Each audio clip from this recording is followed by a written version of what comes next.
Hello Facebook ads people, I'm Konstantinos and today we are answering one of your questions.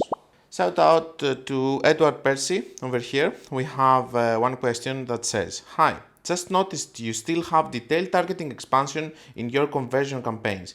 Isn't it supposed to be removed by Facebook? Yes, it's supposed to be removed. In one of my other videos, I said that I can still see it in some accounts. If you have tips to get it back, to turn it off for test purposes, it would be awesome.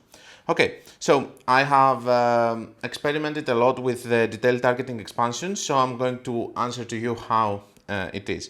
Most probably you can see in my videos that lately I'm saying that after the iOS changes, Facebook wants bigger audiences, so we need to use bigger audiences, so on and so on. So,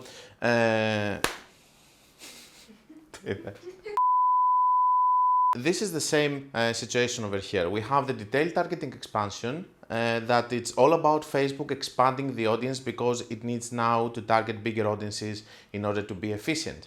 No, you cannot have it back, okay? It's a final decision from Facebook. They are going to remove it from accounts, and the reason is this, because they want to have better targeting.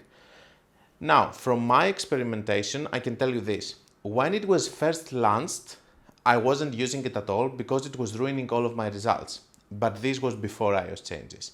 So after iOS changes, I was using it all the time because it was helping me a lot.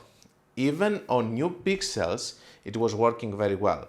This is why Facebook decided to put it in all accounts. In other words, Facebook is doing this, is doing a massive test on accounts, so it shows it in one account, in another one not, and then sees the average results, if it has improved the average results. For example, I might say that if they were able to see that in several accounts, automatic placements were going to improve the results by 50% or 40%, they would make automatic placements mandatory. Flashback.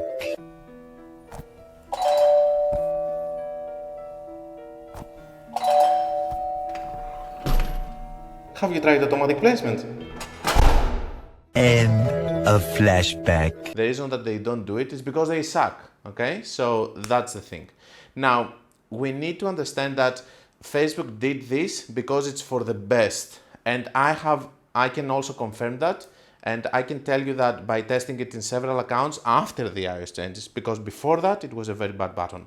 But after the iOS changes, I can tell you that this detailed targeting expand option is now necessary for you to have it in order for you to be able to have profitable results. I know that you want to play with it and test it and stuff, but it's not an option anymore. So that's all I had for you. I hope that you're well, and until we meet again, be creative and be consistent.